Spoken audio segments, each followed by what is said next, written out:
disputation. He therefore does not understand the meaning of revolutionary, of practical critical activity.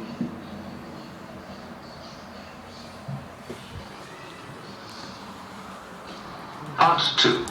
Socrates, Plato, and Aristotle. Chapter 11. Socrates. Socrates is a very difficult subject for the historian. There are many men concerning whom it is certain that very little is known, and other men concerning whom it is certain that a great deal is known. But in the case of Socrates, the uncertainty is as to whether we know very little or a great deal. He was undoubtedly an Athenian citizen of moderate means, who spent his time in disputation and taught philosophy to the young, but not for money, like the sophists. He was certainly tried, condemned to death, and executed in 399 BC at about the age of 70. He was unquestionably a well-known figure in Athens, since Aristophanes caricatured him in the clouds. But beyond this point, we become involved in controversy. Two of his pupils, Xenophon and Plato, wrote voluminously about him, but they said very different things. Even when they agree, it has been suggested by Burnet that Xenophon is copying Plato. Where they disagree, some believe the one, some the other, some neither. In such a dangerous dispute, I shall not venture to take sides, but I will set out briefly the various points of view. Let us begin with Xenophon, a military man, not very liberally endowed with brains, and on the whole conventional in his outlook. Xenophon is pained that Socrates should have been accused of impiety and of corrupting the youth. He contends that, on the contrary, Socrates was eminently pious. Where the hell is that shit at? The sketch? I'm not supposed to copy that. I don't have the original. Subversive were rather dull and commonplace. This defense goes too far, since it leaves the hostility to Socrates unexplained. I understand. As Burnet says, Thales to Plato, page 149, Xenophon's defense of Socrates is too successful. He would never have been put to death if he had been that bad. There has been a tendency to think that everything Xenophon says must be true, because he had not the wits to think of anything untrue. This is a very invalid line of argument. A stupid man's report of what a clever man says is never accurate, because he unconsciously translates what he hears into something that he can understand. I would rather be reported by my bitterest enemy among philosophers than by a friend innocent of philosophy. It's not there. We cannot therefore accept what Xenophon says if it either involves any difficult point in philosophy or is part of an argument to prove that Socrates was unjustly condemned. Nevertheless, some of Xenophon's reminiscences are very convincing.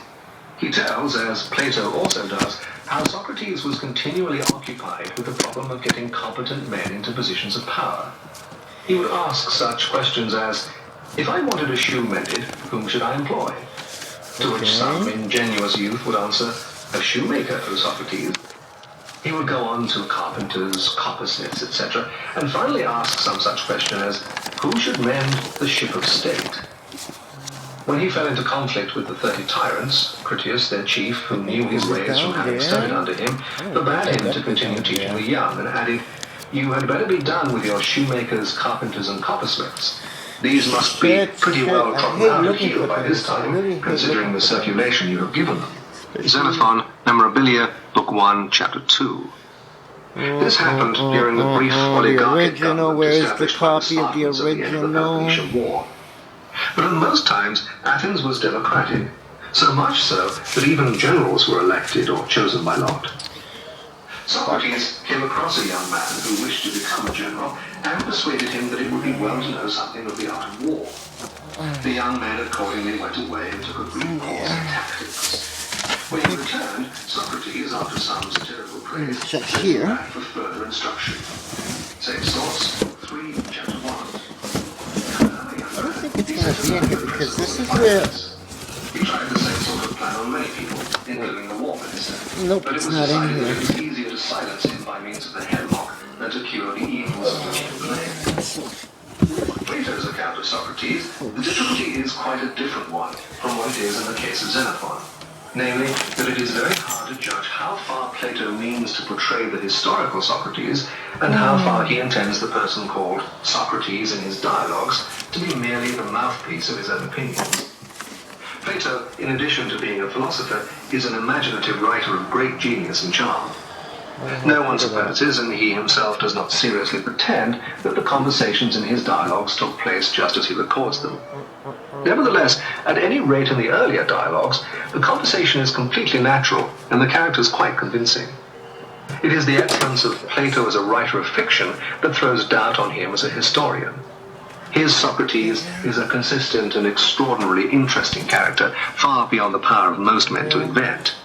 But I think Plato could have invented him. Whether he did so is of course another question. The dialogue, which is most generally regarded as historical, is the Apology. This professes to be the speech that Socrates made in his own defense at his trial. Not, of course, a stenographic report, but what remained in Plato's memory some years after the event, put together and elaborated with literary art.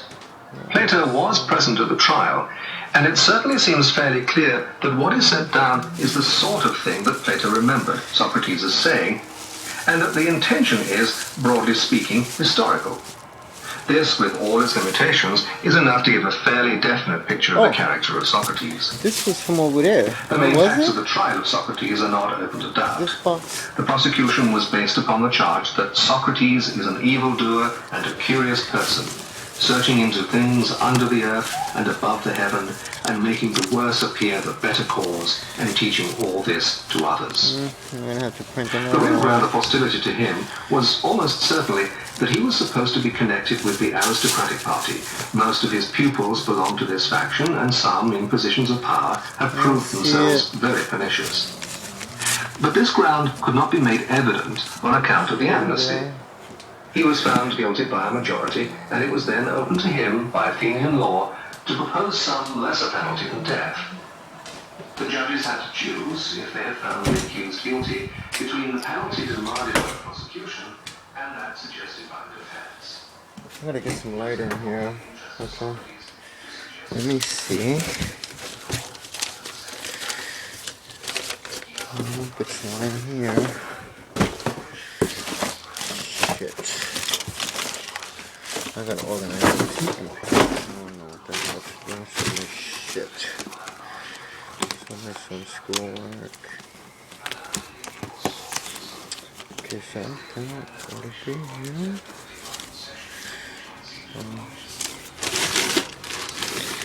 What is this? Okay, it's not in here. What's this? What's this box about?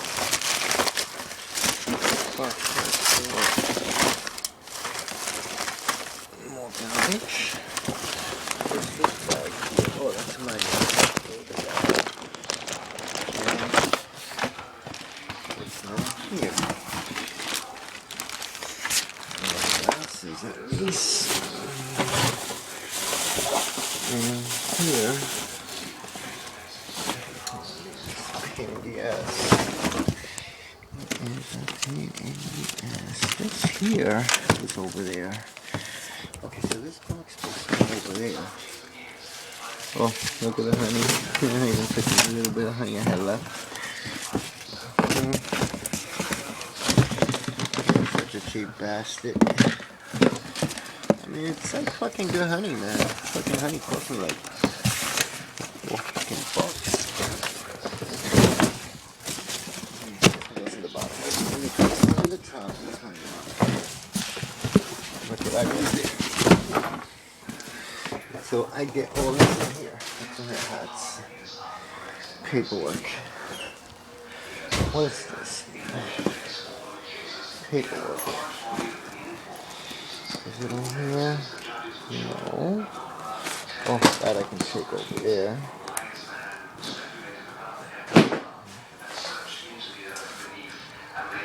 Appear the better cause. Such men, he says, are supposed not to believe in the existence of the gods. This old accusation